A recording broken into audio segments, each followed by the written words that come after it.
तो चलो भाई आज हम अपना मेन टॉपिक स्टार्ट करते हैं, दैट इज एमाइन कंपाउंड्स। इसको एमाइन भी बोलते हैं, एमीन्स भी बोलते हैं, ठीक है। जैसा आपको अच्छा लगे आप बोल सकते हो। चलिए, एमीन्स के अंदर जो मेन ग्रुप रहेगा that will be our NH2 group. और इसके अंदर ऐसा नहीं है कि लेकिन यही रहेगा NH2 ही, थोड़ा सा डिफरेंस आएगा, मैं बताता हूँ कैसे। अगर मैं एमाइंस कंपाउंड को देखूं तो इसको मैं तीन कैटेगरी में डिवाइड कर सकता हूं। प्राइमरी एमाइन, प्राइमरी एमीन्स बोलो आप, सेकेंडरी एमीन एंड टर्सरी। जैसे आपने कार्बोकेटाइन, कार्ब एनाइन या फ्री रेडिकल पढ़े थे ना, वैसे उससे थोड़ा सा डिफरेंट है। कैसे? ये देखो NH2 ग्रुप, अगर मैं अमोनिया को कंसीडर करता हूं लाइक दिस, अमोनिया में एक H को हटा के अगर मैं R लगा दूं तो ये हमारा एमाइन बन जाता है। सबको पता है कि ये एमाइन बन गया। तो ये जो R यहाँ पे लग गया एक हाइड्रोजन को हटा के, तो ये प्राइमरी एमाइन की कैटेगरी में आ गया। Only one R group on N। अगर एक और हाइड्रोजन को हटा दे, अभी इसमें ग्रुप क्या है बताना मुझे, फंक्शनल ग्रुप क्या है इसके अंदर? फंक्शनल ग्रुप है बेटा इसके अंदर NH2, ठीक है। सेकेंडरी एमीन में क्या है? ये लो, एक और हाइड्रोजन हटाया, ये R लगा दिया हमने और ये H है। यहां पे ये नाइट्रोजन दो R ग्रुप से जुड़ा है तो ये सेकेंडरी हो गया। लेकिन इसके अंदर फंक्शनल ग्रुप क्या है? फंक्शनल ग्रुप है आपका NH। आपका फंक्शनल ग्रुप ये है, दो बॉन्ड इधर और इधर ये हाइड्रोजन के साथ। This is functional group in this secondary. Tertiary में क्या होगा? तीनों हाइड्रोजन की जगह पे तीन R ग्रुप आ गए, लोन पेयर ऑफ इलेक्ट्रॉन सबके साथ है भाई। यहाँ पे नाइट्रोजन के ऊपर एक लोन पेयर ऑफ इलेक्ट्रॉन रहता है। तो ये हो गया आपका टर्सरी। इसके अंदर फंक्शनल ग्रुप क्या है? इसके अंदर फंक्शनल ग्रुप है आपका 1 2 3, ये this is the function. All these are amines, primary secondary and tertiary. इसकी आईपीएससी नेमिंग में बच्चों को बड़ी दिक्कत आती है भाई, ठीक है। थोड़ा सा मतलब हटके है, कैसे मैं बताता हूँ। देखिए, एक मैं कंपाउंड का एग्जांपल लेता हूं, CH3N CH3 और ये CH3 और यहाँ पे ये एक लोन पेयर ऑफ इलेक्ट्रॉन, ठीक है। एक और लेते हैं CH3N CH3 और यहाँ पे मैंने लगा दिया CH2 CH2 CH3, ठीक है। ऐसे ये हो गया। ऊपर वाले में सबसे लॉन्गेस्ट कार्बन चेन कहाँ है? सर एक ही कार्बन है, ये वाली ले लो या ये, मैंने ये वाली ले ली, मान लो ये कार्बन चेन, तो एक ही है इसके अंदर। अब इसके अंदर जो ग्रुप है वो ये है, पूरा का पूरा ग्रुप, ठीक है ना। ये है तो ये एमाइन। एमाइन के लिए जो सेकेंडरी सफिक्स होगा वो भी एमाइन ही है। एमाइन लिखेंगे लास्ट में पूरे वर्ड रूट के बाद में, ओके। लेकिन यहाँ पे एक चीज ये है कि इस नाइट्रोजन के ऊपर दोनों हाइड्रोजन को सब्स्टिट्यूट किया है दो CH3 ग्रुप ने। तो मैं क्या लिखूंगा इसका? N और N के ऊपर, यानी कि दो है मेरे, NN डाइमिथाइल, ठीक है बेटा, NN डाइमिथाइल। ये मेरा क्या हो गया? सेकेंडरी प्रीफिक्स की तरह यूज करेंगे इसको। फिर उसके बाद में साइक्लोहेनी है, वर्ड रूट क्या होगा? 1, यानी कि मिथ, सिंगल बॉन्ड है भाई, एन मीथेन और एमाइन, मीथेन 1 के ऊपर मेरा एमाइन, ऐसे। तो 1 के ऊपर आप लिखो न लिखो कोई दिक्कत नहीं रहती आईपीएससी में। दूसरा ये वाला जो वोवल है ये वाला हट जाएगा यहाँ से, तो क्या होगा? NN dimethyl methane amine. Amine तो लगेगा ही लगेगा क्योंकि फंक्शनल ग्रुप उसके अंदर वही है, ओके। तो N के ऊपर आपको ये थोड़ा सा ध्यान रखना है, दोनों हाइड्रोजन है। जैसे मान लो अगर मैं इसको ऐसे कर देता, ये हाइड्रोजन और ये हाइड्रोजन, अब N के ऊपर मेरा कुछ नहीं है तो ये पूरा पार्ट यहां से हट जाएगा, ये हट गया, मीथेन एमाइन, ठीक है। इसमें बताओ भाई, ये नीचे वाला, इस कार्बन चेन में 1 कार्बन एटम है, इसमें 1, इसमें लेकिन 3 है, 1 2 3, तो लॉन्गेस्ट ये हो गया। 1 के ऊपर मेरा एमाइन है, लेकिन उस एमाइन में 2 मिथाइल आ गए। तो अगेन मैं क्या करूंगा? एक N के ऊपर है, यस, दूसरे N के ऊपर मतलब एक और है NN डाइमिथाइल डाई मिथाइल, आगे 1 2 3 propan 1 amine, propane amine. ठीक है, कर सकते हैं। चलिए ये वाला बताओ, NH2 CH2 CH2 CH2 और लास्ट में फिर NH2 आ गया, मल्टीपल NH2 ग्रुप आ गए, इसमें कैसे करेंगे बताइए। NH2 CH2 CH2 CH2 और फिर लास्ट में NH2, मल्टीपल NH2। लेकिन यहाँ पे ये अच्छी बात ये है, इस नाइट्रोजन पे दोनों हाइड्रोजन है, इस नाइट्रोजन पे दोनों हाइड्रोजन है। लॉन्गेस्ट कार्बन चेन 1 2 3 हो गया, 1 2 3।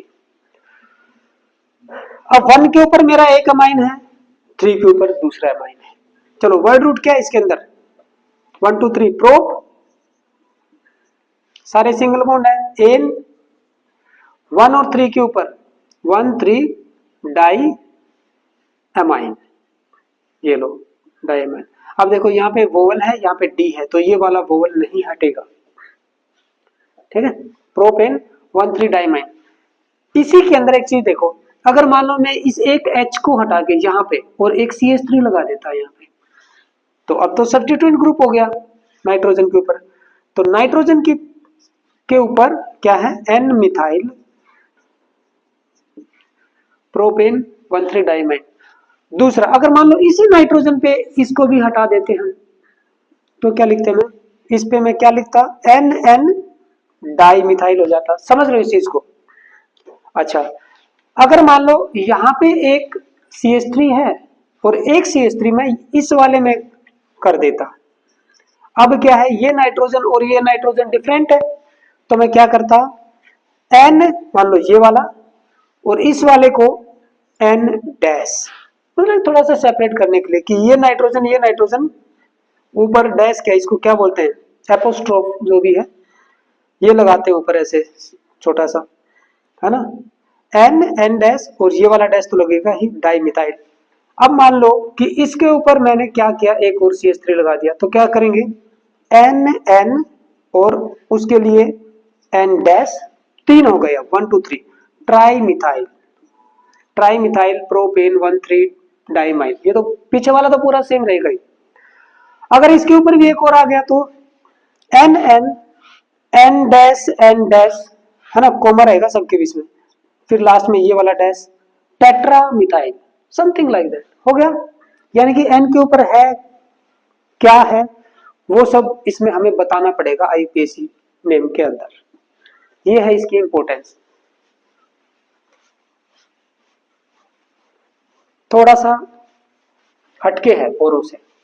चलो अब हम कर लेते हैं इसकी थोड़ी सी स्ट्रक्चर को देख लेते हैं। सबसे ये वाला कंपाउंड पहले देखते हैं। यहाँ पे ये नाइट्रोजन एटम का sp3 हाइब्रिडाइजेशन होता है, हमें पता है ना। sp3 है तो इसके 4 डायरेक्शन में, मतलब टेट्राहेड्रली जो है ना, लोग चले जाएंगे। ये लो, ये बन गया, ये चला गया, ये चला गया। अब इस साइड में नाइट्रोजन के पास टोटल 5 इलेक्ट्रॉन है, 1 2 3 4 एंड 5। एक हाइड्रोजन के साथ पेयर, दूसरा हाइड्रोजन के साथ पेयर, तीसरा हाइड्रोजन के साथ पेयर। ठीक है, 1s1 आया हाइड्रोजन का, और यहाँ पे ये lone pair of electron. This lone pair of electron is very important in the reaction of all these amines. अभी देखना, अभी करवाएंगे। तो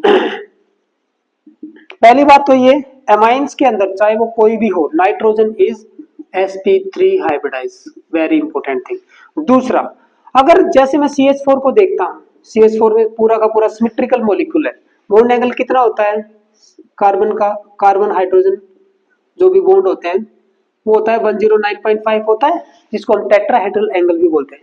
ये 109.5 इसमें नहीं होता, अमोनिया में ये हो जाता है थोड़ा सा कम, ये होता है 107 डिग्री के आसपास। ठीक है, तो भाई जो हमारे एमाइन है R N H और H, यहाँ पे भी एक लोन पेयर इलेक्ट्रॉन। अब बताइए ये जो एंगल है ये प्राइमरी एमाइन है, क्या ये 107 से बड़ा होगा, मतलब क्या होगा, कितना होना चाहिए इसको, अमोनिया का तो इतना होता है। ठीक है, और अगर मैं टेट्राहेड्रल एंगल की बात करूं तो 109 होता है, तो 109 से तो कम होगा ही होगा ये। बात ये है कि ये इधर आएगा, इस यहां पे फॉल करेगा या इससे थोड़ा सा और कम जाएगा। ये बॉन्ड एंगल यहाँ पे ये शेड पे रिफ्लेक्ट होना है, ये बॉन्ड एंगल ये शेड पे रिफ्लेक्ट होना है, ये वाला है, ठीक है। और ऊपर से ये लोन पेयर इनको सबको रिपेल कर रहा है। अगर मान लो ये रिपल्सन थोड़ा सा बढ़ जाए, भाई हाइड्रोजन, अगर मैं यहाँ पे हाइड्रोजन लगा देता हूं तो तीनों एक जैसे बन गए, है ना। हाइड्रोजन क्या है, काफी छोटा एटम है, ऊपर से जितना भी ये आया ये नीचे की तरफ बैंड होते चले जाएंगे, कोई प्रॉब्लम नहीं, छोटे है ना, ये अंदर की तरफ ऐसे स्क्वीज हो जाएंगे। लेकिन अगर ये बड़ा ग्रुप हो गया ना तो ये अंदर की तरफ जाएगा नहीं ज्यादा, ये थोड़ा सा बाहर ही ओपन अप रहेगा due to more steric hindrance. तो ये जो बॉन्ड एंगल है ना आर वाला, जिसमें एक आर लग जाए, ये इसके और इसके बीच में फॉल करेगा। ये थोड़ा सा मैं आपको पॉइंट बता रहा था।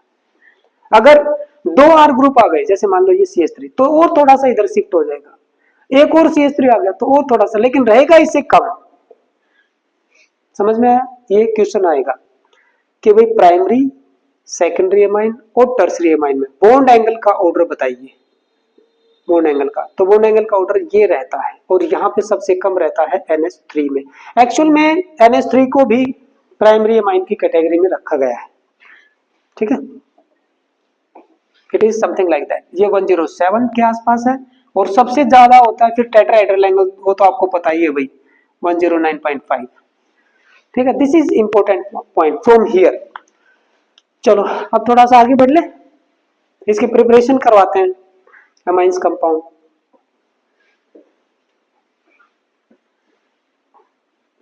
जो मीनिंग बीच में समझ में नहीं आया ना बेटा, उसको लिखना है एरो करके कि इसका ये मीनिंग है, ये लो। चलिए अब हम करेंगे preparation of amine compound.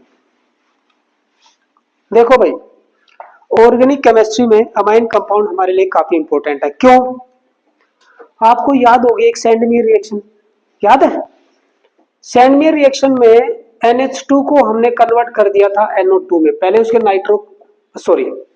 NH2 को किस में कन्वर्ट किया था?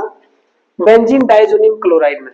जैसे ये बेंजीन है यहाँ पे C6H5, तो हमने ये बनाया था। सैंडमीयर रिएक्शन की फर्स्ट जो फर्स्ट स्टेप जो होता है सैंडमीयर रिएक्शन में, preparation of benzene diazonium chloride, BDC बनाते हैं। फिर ये कंपाउंड को हम क्या बना सकते हैं? इस कंपाउंड से मैं बहुत सारे कंपाउंड बना सकता हूँ, जैसे क्लोरीन लगा सकता हूँ, यहाँ पे ब्रोमीन लगा सकता हूँ, फिर इससे मैं फिर फर्दर और तरीके के कंपाउंड बना सकता हूँ। तो अगर ये मेरे पास है ना लैब में, तो ये काफी एक अच्छा कंपाउंड है NH2 वाला, ठीक है, काफी इंपॉर्टेंट कंपाउंड है। लेकिन डायरेक्ट एनिलीन को मैं क्लोरोबेंजीन में कन्वर्ट नहीं कर सकता, क्योंकि अगर मैं सोचता हूं कि यहां से इसको हटा के मैं एक X नेगेटिव एक न्यूक्लियोफाइल का अटैक में इस कार्बन पे करवाऊं और इसको यहां से उड़ा दूं, तो ऐसा नहीं हो सकता। क्योंकि भाई ये जो लोन पेयर ऑफ इलेक्ट्रॉन है ना, ये यहाँ पे आता है और ये डबल बॉन्ड वाले यहाँ आ जाते हैं, तो डबल बॉन्ड करैक्टर आ जाता है इस बॉन्ड में, तो इस बॉन्ड को तोड़ पाना मुश्किल है, इसलिए हम डायरेक्ट तो नहीं कर पाएंगे।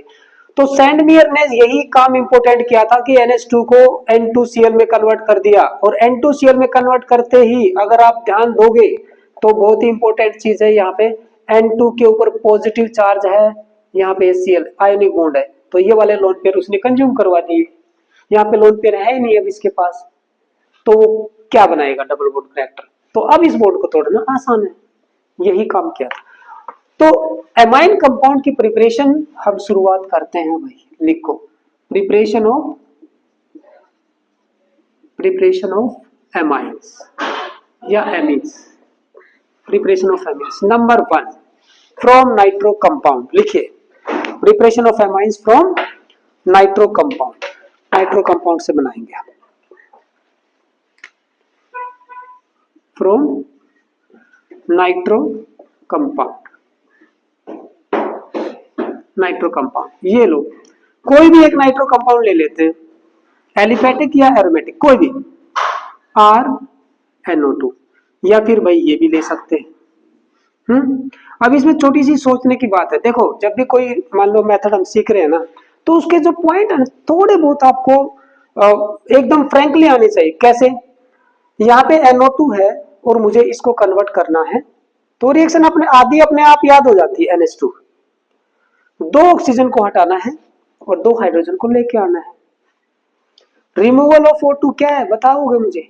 ऑक्सीडेशन है या reduction? Reduction, very good, reduction है। यानी कि मुझे ये करना है। H2 का एडिशन करवाना है, ये क्या है?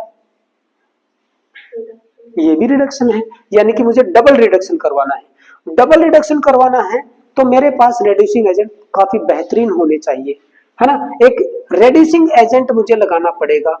रेड्यूसिंग एजेंट अच्छे वाले कौन कौन से हैं, एक दो का एग्जांपल बताइए अच्छे वाले रेड्यूसिंग एजेंट। मैं अब इसका रिडक्शन करवाने जा रहा हूँ।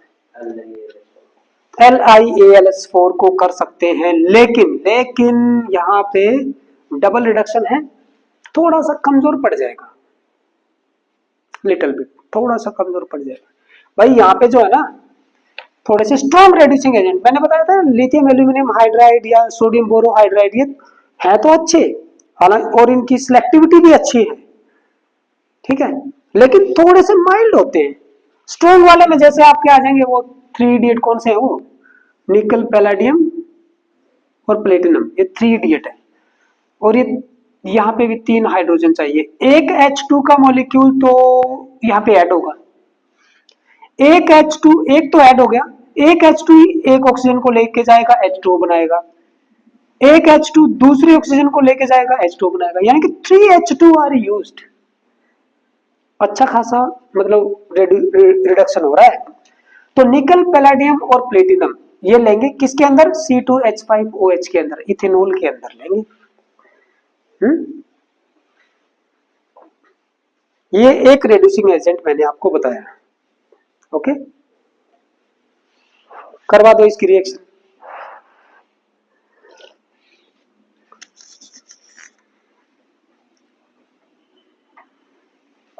ये एरो के ऊपर शो करेंगे, ये बन गया, और साथ में 2H2 निकाल दो भाई, साइड प्रोडक्ट। एक रेड्यूसिंग एजेंट। दूसरा और कोई रेड्यूसिंग एजेंट, जैसे चलो ये ले लेते हैं CH3CH2NO2, है ना। अब की बार मैं दूसरा रेड्यूसिंग एजेंट शो कर देता हूं। ये लो, टिन को अगर मैं HCl के अंदर डिप करता हूं, टिन को, तो SnCl2 बनेगा और साथ में H2 को रिलीज करेगा, वो H2 यहाँ पे ऐड होती चली जाएगी। ये भी एक अच्छा खासा रेड्यूसिंग एजेंट है, टिन इन HCl। एक और भी बहुत बढ़िया कौन सा है, और Fe इन HCl, और इसने तो कमाल ही कर दिया। इसने क्या कमाल किया, यहाँ पे तो फिर भी HCl की ज्यादा कंसंट्रेशन चाहिए बेटा, ठीक है, Sn और HCl को जब हम यूज करते हैं, लेकिन इसके अंदर तो डाइल्यूट से ही काम चल जाता है, और ऊपर से आयरन सस्ता भी है भाई। टिन काफी महंगा है, और टिन से महंगे ये है निकल, पैलेडियम, और सबसे महंगा ये है प्लेटिनम। हाँ, गोल्ड से लगभग डबल रहता है इसका रेट प्लेटिनम का। तो आयरन HCl के अंदर अगर हम डालते, वेरी इंपॉर्टेंट पॉइंट, वाई यहाँ पे आता है ये डाइल्यूट HCl क्यों यूज होता है, क्यों यूज होता है भी बताता हूँ। देखो Fe प्लस HCl क्या बनाएगा, FeCl2, और प्लस में H2 निकल गया, इसको बैलेंस कर लो, चलो ये 2 से कर दिया, है ना, FeCl2 हो गया। अगर मान लो इसके अंदर पानी नहीं होता तो थोड़ी देर में पूरे HCl को खत्म कर देता ना, लेकिन यही FeCl2 अगर इसको पानी मिल जाता है बीकर के अंदर तो क्या होगा, FeOH फेरस हाइड्रोक्साइड बन गया, और प्लस में क्या बन गया, 2HCl। ये लो, जितना कंज्यूम हुआ था HCl उतना ही पैदा हो गया। तो मेन कंजम्पशन किसका होता जा रहा है, एक बार बीकर में पानी लिया, HCl थोड़ा सा डाला, Fe तो है इसके अंदर, छोटे छोटे पीस बहुत सारे हैं, तो HCl बार बार डालने की जरूरत नहीं पड़ेगी क्योंकि इसका हाइड्रोलिसिस इजीली हो जाता है। That's why, okay, that's why here dilute HCl is taken, और हमारे लिए रिएक्शन ये काफी सस्ती हो जाती है ना। बीइंग ए केमिकल इंजीनियर आपको प्रोडक्शन बढ़ाना है, खर्चा कम करवाना है, थोड़ा सा उस चीज का इकोनॉमी के ऊपर ध्यान देना है। नोट डाउन करो बेटा वो वाला पॉइंट।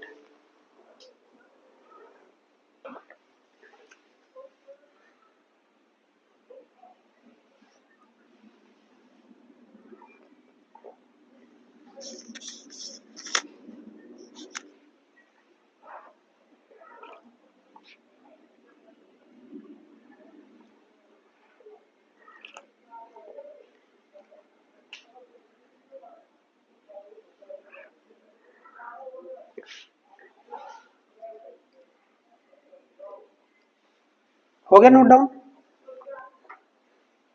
चलो एक मेथड हमने करवाया, काफी अच्छे मेथड है, सिंपल मेथड है। दूसरा मेथड देखो, second, from nitrile compounds. Nitrile यानी कि CN ग्रुप वाले, इसको आप साइनाइड भी बोलते हो बड़े प्यार से, है ना, कि साइनाइड ग्रुप है। साइनाइड का नाम सुनते ही वो साइनाइड, वो जहर वाला याद आ जाता है, जो कि सबसे खतरनाक, लेकिन वो साइनाइड नहीं होता। जो सबसे खतरनाक जहर है वो है KCNO, पोटासियम साइनेट, है ना, पोटासियम साइनेट है वो, नॉट साइनाइड। और साइनेट भी नहीं है, सॉरी, पोटासियम आइसोसाइनेट है, KNCO, पोटासियम आइसोसाइनेट, जो कि दुनिया के सबसे खतरनाक जहरों में से एक है। चलिए, तो अगर आपके पास ये कंपाउंड है, ये ले लो भाई, ये वाला कंपाउंड आपने ले लिया, और इसको किस में कन्वर्ट करना है? एमाइन में। कैसे कन्वर्ट होगा? यहाँ पे एक हाइड्रोजन आए लाइक दिस, H2 आए, मतलब H2 जैसे इधर बॉन्ड बनाएगा तो एक बॉन्ड टूटेगा, एक और बॉन्ड टूटेगा तो एक और ऐड हो जाएगा, समथिंग लाइक दैट। ठीक है, तो हम कर क्या रहे हैं? बोले सर अब की बार ऑक्सीजन को तो हटाने की जरूरत नहीं है ना, लेकिन 2H2 ऐड हो रहा है, RH यहाँ पे आ जाएगा और NH like this, addition of hydrogen, direct addition हो रहा है, कुछ भी रिमूव नहीं हो रहा है। तो इस केस में हमें इतने स्ट्रॉन्ग रेड्यूसिंग एजेंट लगाने की जरूरत नहीं पड़ेगी। अगर लगा दिया तो करवा देगा, लेकिन आप इससे भी काम चला सकते हो, LiAlH4। और याद रखना, ये जब लोगे तो आप ईथर में लेना भाई जेंटलमैन, क्योंकि ये वाटर के साथ रिएक्ट करेगा नहीं तो और खराब हो जाएगा। ओके, ईथर की प्रेजेंस में, ether as a solvent.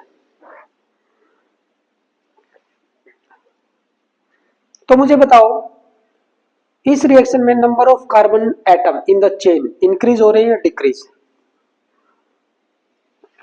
Group जैसे आपका ये फंक्शनल ग्रुप है, ये फंक्शनल ग्रुप है, यहाँ पे CH3CH2 होता, यहाँ पे CH3CH2, एक और CH2 आ गया, तो इसमें क्या हो रहा है? कार्बन जो चेन लेंथ है, carbon chain length, it is increasing. ठीक है, एसेंडिंग सीरीज की रिएक्शन है ये, इसको क्या बोलते हैं? Ascending series reaction.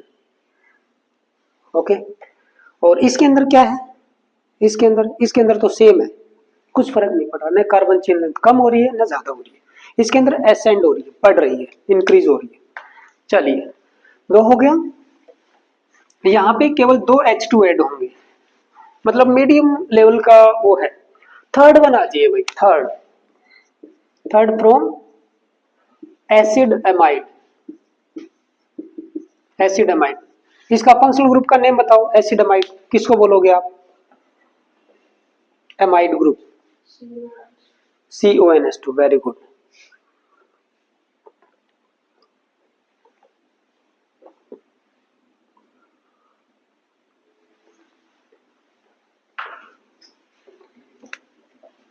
ये लो, C double bond O NH2, और ये है R।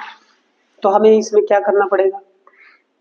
CONS2, हमें तो ये करना पड़ेगा कि भाई इस ऑक्सीजन को हटा के बस यहाँ पे H2 आ जाए, R C H और H, समथिंग लाइक दैट, और NH2। तो ये भी एक कार्बन एटम को बढ़ा रहा है चेन के अंदर, क्योंकि अब मेन ग्रुप ये है, ये कार्बन चेन लेंथ इंक्रीज हो गई, ये भी उसी जैसी रिएक्शन है। क्या हो रहा है? बेसिकली ऑक्सीजन को रिमूव करके हाइड्रोजन ऐड कर रहे हैं, तो इसमें भी LiLS4 से काम चल जाएगा इन ईथर। ठीक है, ये भी रिडक्शन है, तीनों रिएक्शन अभी तक रिडक्शन की है। ठीक है ना, पहली वाली में थोड़ा सा स्ट्रॉन्ग चाहिए, बाकी दोनों में माइल्ड से काम चल जाएगा। Fourth one which is very important, fourth, second वाली हो गई आपकी, नोट डाउन करते चलो फटाफट। फोर्थ देखोगे, फोर्थ, ये वाली रिएक्शन हम कर चुके हैं, अभी आपको याद आ जाएगी, that is Hofmann bromamide, Hofmann bromamide degradation reaction, degradation reaction. इसमें क्या होगा, जैसे स्टार्टिंग कंपाउंड इसके अंदर एमाइड ही है, लेकिन खूबसूरती क्या है, इसके अंदर तो कार्बन चेन लेंथ मतलब बढ़ रही है, या यूं समझो जो भी स्केलेटन में है ये कार्बन मेन चेन में आ जाता है, इतना है। लेकिन इसके अंदर तो कुछ अलग ही कहानी हो रही है। इसकी रिएक्शन ब्रोमीन के साथ करवाएंगे, इन NaOH यानी कि एक बेस के साथ लेके 4NaOH टाइप में रहता है, ज्यादा रहता है ये। ओके, जब इसकी रिएक्शन इसके साथ होगी, सॉल्यूशन कैसा ले सकते हैं इसमें, ये वाला सॉल्यूशन एक्वस और इथेनोलिक, कोई भी ले सकते हो आप, ठीक है, एक्वस और इथेनोलिक। तो क्या होता है, ये पूरा का पूरा पार्ट आउट हो जाता है अगर बेसिकली मैं देखूं तो। और होता कैसे है, होता है भाई इसमें एल्काइल शिफ्ट होता है, यहां से इस कार्बन को छोड़ के ये इसके ऊपर अटैच होता है, तो ये जो है ना RNH2 बना देगा, shifting of alkyl group take place. और कैसी शिफ्टिंग होती है, 1 और 2, यानी कि जैसे इसके ऊपर है ना, इसके ऊपर है और ये इसको छोड़ के इसके ऊपर आ जाता है, ऐसे 1-2 शिफ्टिंग है, लाइक दैट 1-2 शिफ्टिंग। सो ये हमारा क्या होगा, it is depending upon this. अगर मान लो है तो ये प्राइमरी अमाइन ही बनेगा भाई, सेकेंडरी नहीं बन सकता।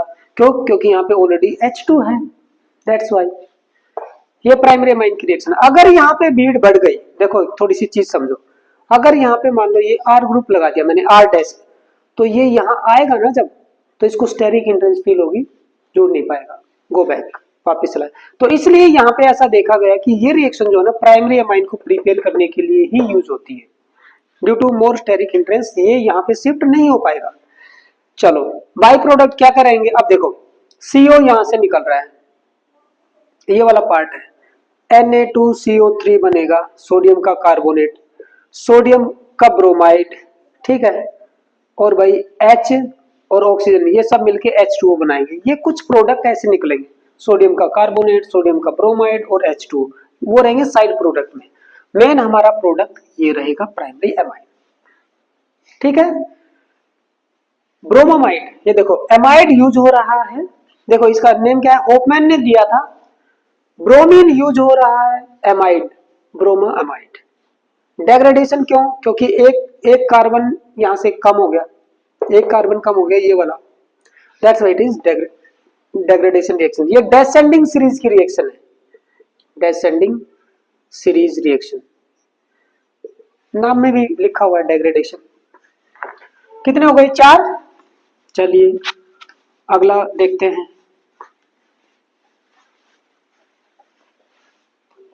Fourth and fifth. नाउ ये आपका आएगा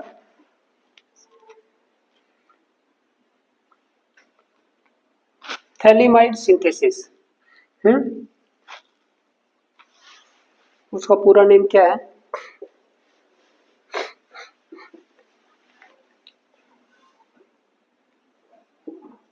थैलीमाइड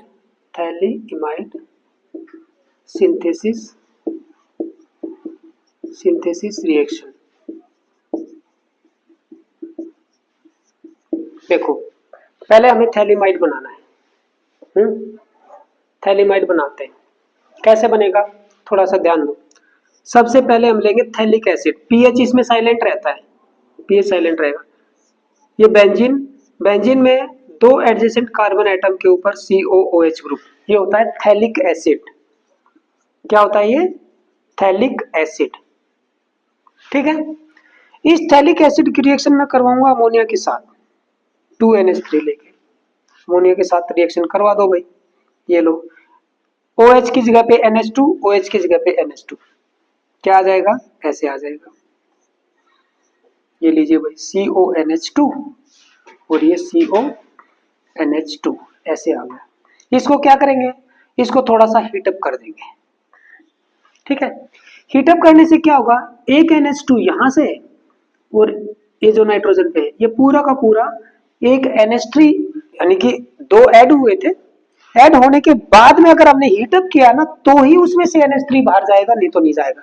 हीटअप कर दिया, हीटअप कर दिया तो अब कैसे बॉन्ड बनेगा, ये लो ऐसे बनेगा C, ये डबल बॉन्ड O है इधर, C डबल बॉन्ड O इधर है। अब ये NH बच गया, ये NH ऐसे दोनों के साथ बॉन्ड बनाएगा, ये N इधर भी बॉन्ड बना रहा है, इधर भी, और H यहाँ पे ऐसे बॉन्ड बना रहा है, 3 बॉन्ड बनेंगे ना नाइट्रोजन के, ये बन गया। ये क्या है, दिस इज योर थैलीमाइड, ये है आपका PH थैलीमाइड। तो पहले तो आपने ये बनाया थैलीमाइड, ओके, थैलीमाइड बन गया। अब इसकी रिएक्शन हम करवाएंगे, और ये क्यों बनाया है उसके पीछे भी एक छोटी सी कहानी है, मैं बताता हूँ क्या है। इसको ऐसे बना के क्यों दिखाया है, क्योंकि अभी जो लास्ट प्रोडक्ट जो आएगा ना इसमें, एक तो अमाइन बनेगा और एक बेटा ये वाला बनेगा, यानी कि रिसाइकलिंग हो जाएगी उसकी, देखना। थैलीमाइड का फॉर्मूला यहाँ पे लिख लो, बेंजीन थैलीमाइड है ये बेंजीन, CO यहाँ पे CO और ये NH। इसको एक काम करो, हमेशा ऊपर की तरफ ही दिखाओ, अच्छा रहता है, थोड़ा सा कंफ्यूजन कम रहेगा। यहाँ पे ये हाइड्रोजन है, इसकी रिएक्शन करवाते हैं हम KOH के साथ, KOH, और वो भी एल्कोहलिक, याद रखना है, यहाँ पे एक्वस नहीं लेना है, यहाँ पे एक्वस नहीं लेना है, एल्कोहलिक ही लेना है। क्या होगा, ये इस हाइड्रोजन को K रिप्लेस कर देगा भाई, ठीक है ना, हाइड्रोजन को K रिप्लेस कर देगा, और ऑर्गेनिक कंपाउंड के अंदर एक छोटा सा एंड आपका बन जाएगा पोलर, ठीक है, डाइपोल बनाएगा। यहाँ पे देखो कैसे, ये नाइट्रोजन और यहाँ पे आ जाता है पोटेशियम, पोटेशियम जैसे ही आएगा तो आयनिक कंपाउंड बनाएगा भाई, है ना, K पॉजिटिव N नेगेटिव ऐसे बनेगा। This is called potassium phthalimide, potassium का सोल्ट है ये, ठीक है। इसका क्या करें, इसके रिएक्शन अब हम करवाते हैं एल्काइल हैलाइड के साथ। एल्काइल हैलाइड की प्रॉपर्टीज में आया था ये, ठीक है ना, ये थैलीमाइड सिंथेसिस जो रिएक्शन है,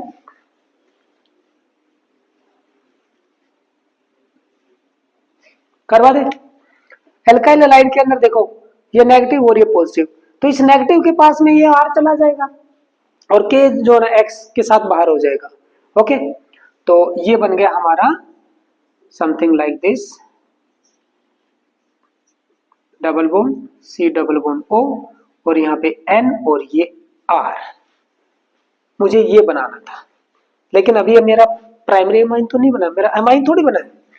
नाइट्रोजन के ऊपर R लाने के लिए मुझे इतना जो है ये तामझाम करना पड़ा, इतना देखो, सोचो, थैलिक एसिड लिया, थैलीमाइड बनाया, थैलीमाइड से फिर मैं यहाँ पे K लेके आया, K से फिर R लेके आया, है ना।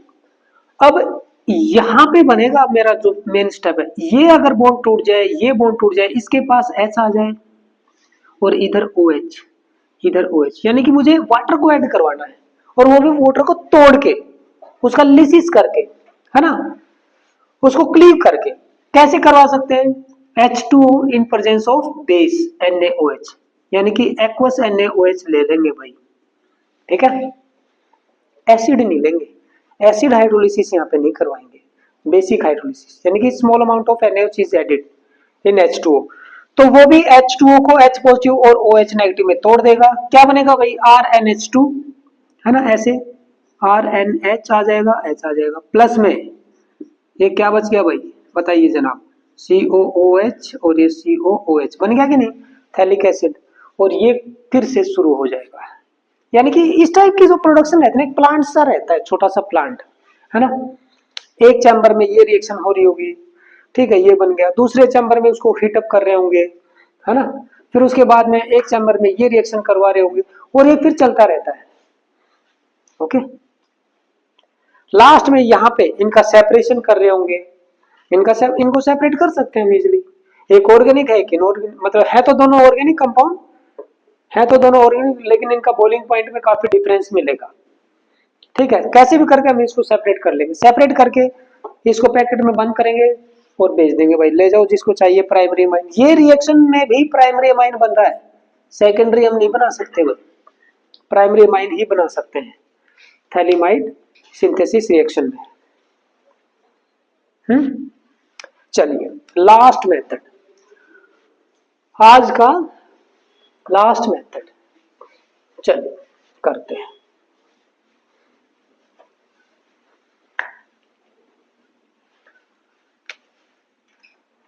Sixth one, that is ammonolysis, ammonolysis of RX, that is alkyl halide, alkyl halide का अमोनोलिसिस करेंगे। अमोनोलिसिस का मीनिंग क्या है? अमोनिया जो है आपका, इसमें पहले लिसिस होगा, यानी कि H पॉजिटिव और NH2 नेगेटिव, इसका एडिशन होना है इसके अंदर, H पॉजिटिव और NH2 नेगेटिव। अब कैसे एडिशन होगा देखते हैं। देखो भाई, ये है एल्काइल हैलाइड और ये है आपका NH3 और ये ऐसे, ठीक है। NH3 को मैं थोड़ा सा ऐसे लिख लेता हूँ H2 और ये एक साइड में H, ठीक है। यहाँ पे ये क्या होगा, डेल्टा पॉजिटिव एंड है, ये डेल्टा नेगेटिव। NH3 क्या है, ये मेरा इलेक्ट्रोफाइल है या न्यूक्लियोफाइल, बताइए। NH3 कैसे काम कर सकता है, एज इलेक्ट्रोफाइल या न्यूक्लियोफाइल?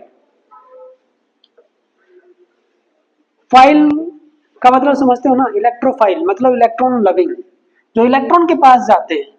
न्यूक्लियस यानी कि जैसे पॉजिटिव चार्ज कहीं पे हो तो वहां पे जाएगा, न्यूक्लियस लविंग, न्यूक्लियोफाइल। तो न्यूक्लियस के पास तो तभी जाएगा जब उसके पास इलेक्ट्रॉन हो, है ना। तो इसलिए ये क्या है, न्यूक्लियोफाइल है। ज्यादा इलेक्ट्रॉन डेंसिटी वाला या तो नेगेटिवली चार्ज्ड होगा या फिर न्यूट्रल होगा, तो उसके अंदर लोन पेयर ऑफ इलेक्ट्रॉन होंगे, ये एक न्यूक्लियोफाइल है। ये न्यूक्लियोफाइल जब इस पॉजिटिव सेंटर पे अटैक करेगा तो ये X इन दोनों इलेक्ट्रॉन को लेके बाहर जाएगा और बाहर जाते हुए ये H पॉजिटिव को साथ में ले जाता है, यानी कि HX बना लेगा। जब H पॉजिटिव जाएगा तो ये दोनों इलेक्ट्रॉन यहाँ पे रह जाते हैं। देखो ये वाले इलेक्ट्रॉन तो यूज हो जाएंगे इसको देने में, जैसे इसको दिए ये वाला इलेक्ट्रॉन इसके साथ लेके ये निकलेगा और ये H पॉजिटिव को लेके HX बना लेगा, ठीक है। अब ये वाले सिग्मा इलेक्ट्रॉन पेयर वापिस इस पे आ जाते हैं। कंपाउंड क्या बनेगा, देखो कंपाउंड कुछ ऐसे बनेगा, R के ऊपर अटैक किया NH2 एंड ने, मतलब पूरे इसने किया था लेकिन ये निकल गया और इसको लेके अगेन, और इसके ऊपर वापस लोन पेयर इलेक्ट्रॉन बन गया। तो भाई जब तक लोन पेयर इलेक्ट्रॉन है, क्योंकि लोन पेयर की वजह से ही ये रिएक्शन हुई थी। अगर मान लो बीकर के अंदर RX को मैं लिख देता हूं एक्सेस में है, तो ये अगेन RX के साथ रिएक्ट करेगा, यानी कि ये मॉलिक्यूल अब की बार फिर इसके ऊपर अटैक करेगा, ये X यहाँ पे निकलेगा और एक H को और साथ लेके जाएगा। तो माइनस HX में कर देता हूँ, H यहाँ से और X नेगेटिव यहाँ से, R इसके ऊपर जुड़ जाएगा, यानी कि 2 R जुड़ गए और वापिस लोन पेयर क्रिएट। अभी लोन पेयर खत्म नहीं हुआ, फिर क्या होगा, एक्सेस में तो है ही, फिर तीसरा मॉलिक्यूल अटैक करेगा, फिर H की जगह पे ये R आ जाएगा। चलो ये हो गया है तो मैं हटा देता हूं। चलिए भाई क्या होगा, R N R और एक और R आ गया, लेकिन लोन पेयर इलेक्ट्रॉन फिर से क्रिएट हो गया और साथ में क्या निकल जाएगा, HX। फिर अगेन अटैक करेगा, ये लोन पेयर इलेक्ट्रॉन यहाँ पे अटैक करेगा। अब ये जो है X नेगेटिव निकलेगा तो क्या कहीं पे H पॉजिटिव है उसके अंदर, नहीं है, तो वापिस आएगा, यानी कि NR पॉजिटिव बन चुका है और ये X नेगेटिव, ये इसके साथ आयनिक बॉन्ड बना के पड़ा रहेगा। जैसे NH4 नहीं होता अमोनियम, वैसे ये क्या है, टेट्रा एल्काइल अमोनियम क्लोराइड। अगर ये Cl है तो टेट्रा एल्काइल अमोनियम क्लोराइड है। This is a salt, but ये क्वाटरनरी सोल्ट है, क्वाटरनरी सोल्ट। ये क्या टर्सरी है, नाइट्रोजन के ऊपर 3। ये क्या है, कहाँ गया ये सेकेंडरी है और ये प्राइमरी। अगर एल्काइल हैलाइड को एक्सेस में लिया और अमोनिया बिल्कुल थोड़ी सी, तो ये रिएक्शन में सारे प्रोडक्ट बनेंगे, ये भी बनेगा, ये भी बनेगा, ये भी, यानी कि एक mixture of product will be formed. और ये रिएक्शन हमारे लिए इतनी इंपॉर्टेंट नहीं रहेगी if this is taken in excess. लेकिन अगर इसका उल्टा कर दें, इसको थोड़ी सी अमाउंट में ले और इसका एक्सेस कर दे, तो ये रिएक्शन यहीं पर रुक जाएगी, क्योंकि जब ये बनेगा ना तो इसको फर्दर रिएक्ट करने के लिए RX के मॉलिक्यूल मिलेंगे ही नहीं अड़ोस पड़ोस में, ठीक है।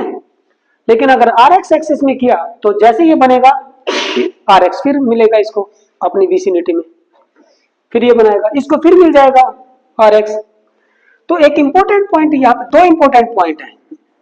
If Rx is in excess, mixture of primary, secondary, tertiary and quaternary salt, ये तो एमाइन है, amine and quaternary salt is formed.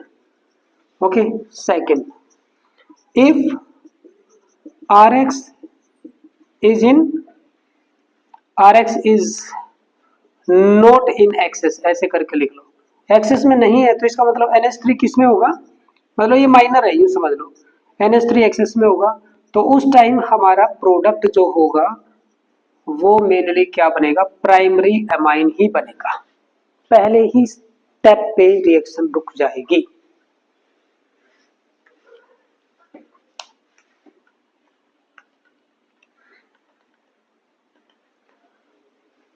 अभी पहले 3 दिन इसको खत्म करके इस वाली यूनिट को, फिर हम टेस्ट शुरू करेंगे आपके।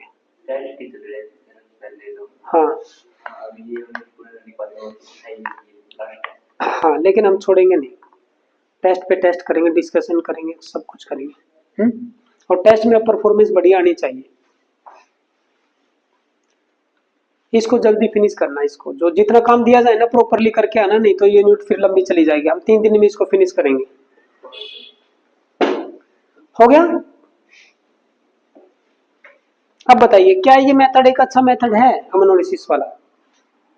नहीं है, क्योंकि कितना भी चाहे, अगर वैसे भी देखा जाए ना कि भी NH3 मान लो एक्सेस में नहीं है, तो भी कुछ भाई 2-4 मॉलिक्यूल तो इसके मतलब प्योर कंपाउंड नहीं बनेंगे। कहने का मीनिंग ये है, प्योरिटी की अगर बात करें तो प्योर कंपाउंड हमें कहाँ चाहिए, लैब में या कंपनी में, मतलब फैक्ट्री में? बताइए, लैब में प्योर कंपाउंड चाहिए, वो इससे बन नहीं रहा है।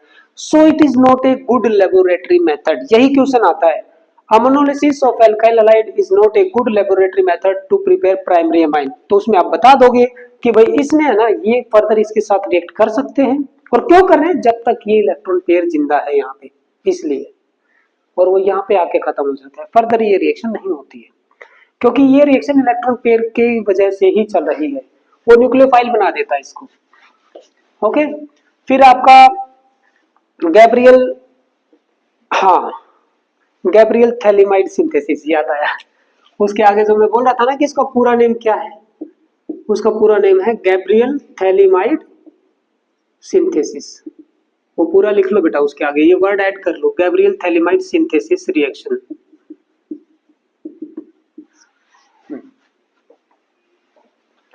और एक आपका कौन सा था, होफमैन ब्रोमोमाइड डेग्रेडेशन रिएक्शन। ठीक है, तो प्रिपरेशन इज ओवर। स्ट्रक्चर हमने डिस्कस कर लिया, sp3 हाइब्रिडाइजेशन होता है नाइट्रोजन एटम का, IUPAC नेमिंग हमने डिस्कस कर ली, कैटेगराइजेशन डिस्कस कर लिया, that is enough. Now we will take up properties. Tomorrow class में क्या होगा, हम इसकी प्रॉपर्टीज को टेकअप करेंगे। टुमारो इज संडे, कल कल कल शाम को उधर जाएंगे, नहीं कल नहीं करेंगे, ठीक है। कल मुझे करना होगा तो 11th वाला बच्चा उसकी क्लास करूँगा कल, क्योंकि उसको वो काफ़ी लेट ज्वाइन किया था, तो उसका थोड़ा सिलेबस करवाते हैं। मंडे को मिलेंगे, लेकिन मंडे को पॉजिटिवली हम